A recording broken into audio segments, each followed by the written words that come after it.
Attorney Mark, ang tanong namin ngayon sa iyo ni Ma'am Lorraine at sa Pilipinas nating mahal, how important na magkaroon ng ganitong parallel forum of revelations sa Senate led by the Committee of Senator Robin Padilla habang tayo ay naghahanap ng katarungan sa proseso at channel that are available to us dito sa NTC at sa Korte. Hindi ba ito nagbabanggaan? Magkatuwang ba ito? How do you like to approach that? Iba kasi yung investigation ni Robin Hood Padilla tomorrow kasi hindi naman yun about SMNI. Okay. It's about the possible abuses ng NTC.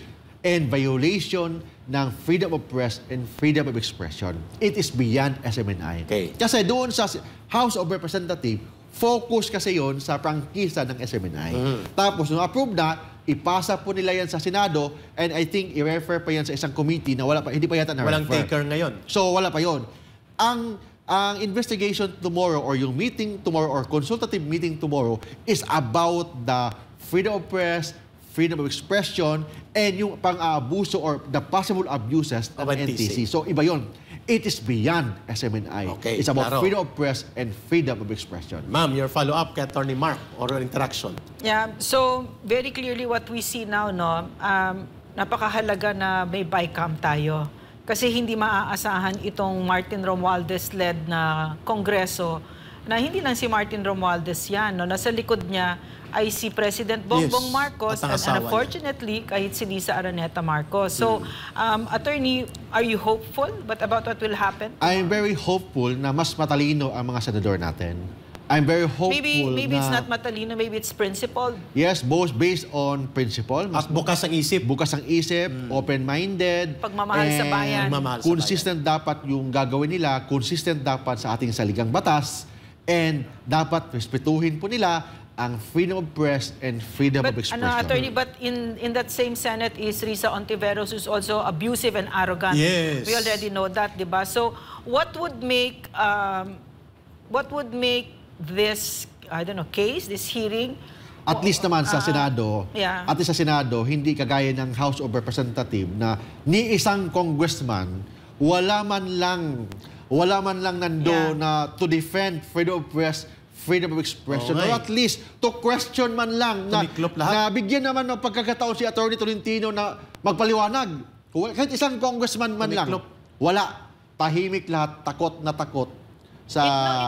In fact, nung nandun tayo sa Kongreso noon, para silang pasong-paso at talagang ina-underline nila, this is not about press freedom. So takot na takot sila. But in other words, di isa lang, wala. No, I'm sorry.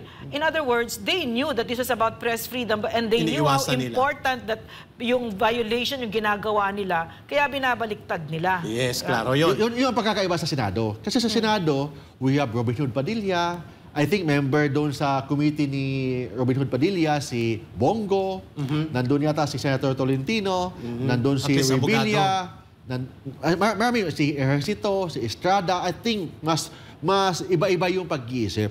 Unlike doon sa House of Representatives, ni isang congressman, wala man lang nag-attempt na i-defend ang freedom of press, i-defend ang freedom of expression. Kahit hindi na i-defend, at least man lang, nagsalita, nabigyan tayo ng pagkakataon na magpaliwanag. Hindi magsalita kasi takot na posibleng makulong. Or latiguhin ni Martin Romualdez sa pundo at gipitin sa mga komite. Yun lang sana ang pakiusap ko doon sa House of Representatives. Baka wala silang take home. Exactly. At least may isang congressman man lang or dalawa o tatlong congressman man lang na binigyan tayo ng pagkakataon na magpaliwanag, magsalita. Pero ni isa, wala. That's why as a citizen of the Philippines, I was really disappointed doon po sa proceedings ng House of Representatives. Attorney Mark, may tanong kami dagdag sa ni Ma'am Lorraine, no? Para wind up tayo sa interview namin na ito. Ano ulit ang gusto ninyong ihain na mga pahayag at punto de vista patungkol sa malubha at malinaw na pang-aabuso ng kasalukuyang administrasyon ni Bongbong Marcos Jr. through the instrument of NTC na tinatawag ko na ngayon nga na National Tyrannical Commission? What are the major issues na dapat makita dito? And to what position do you like to bring the position of the Senate regarding this? So tomorrow, I will explain. Kasama ko si Attorney Rolex Suplico. We will explain bakit hindi na-violate ng SMNI ang kanilang prangkisa. So isang punto yun na mayor, punto bukas. So number 2, dapat respetuhin, bigyan ng pinakamataas na proteksyon sa batas ang ating freedom of press and freedom of expression. That's number 2 na main issues na Lalo inalatag. na, Okay. walang pagbebenta sa shares ng SMNI na walang pahintulot ng House of Representatives kasi nakalagay or House of Senate kasi or the Committee on the Franchise. Bakit? Kasi under the law, required lang yan kung controlling interest ang ibenta. Ibenta mo. Walang ganoon na nangyari. Number 3. And number 3 na explain ko yung tinatawag na reportorial requirement na which nag-report po tayo. And lastly, number 5, yung issue about the, di ba, yung issue about the reportorial requirement, okay na yung Yung reportorial? fake news peddling daw. Yung Tsaka fake news. red tagging. Red tagging. Na inuulit ng mga CPP at mga kasabwat nila Yung sa fake Kongreso. news and red tagging, i-explain ko ano yung ating ano yung constitutional principle ng fake news, red tagging, yung tinatawag na freedom of press, nakalagay kasi sa ating saligang batas and explained yan ng ating Supreme Court and copied by the Supreme Court ng Amerika ng freedom of press, freedom of expression also covered inaccurate reporting. Ayun. So kahit na inaccurate reporting, kasi we're all human. Minsan nagkakamali tayo sa pag-report. Kung may konting pagkakamali, still covered pa yan ng freedom of press and freedom of expression. At mayroon tayong sinabi ka, Ma'am Lorraine, no? Binanggit ito ni Atty. Mark Tolentino at ng mga abogado, kung na-aggravio sila sa maling report na sinasabi nila, which is not hindi mali, kasi totoo talaga na mayroon silang mahigit 2 bilyon na travel fund, the recourse should not be to attack and disenfranchise the SMNI franchise. At instead, nag-file sila ng kaso, si Speaker Martin Romualdez, laban sa akin, laban sa mga angkor ng SMNI, but not to attack the entire SMNI operation and its franchise. Sapagkat yan ay bahagi ng check and balance ang mag-file sila ng mga kaso sa individual na mga angkor. Another ka, Eric.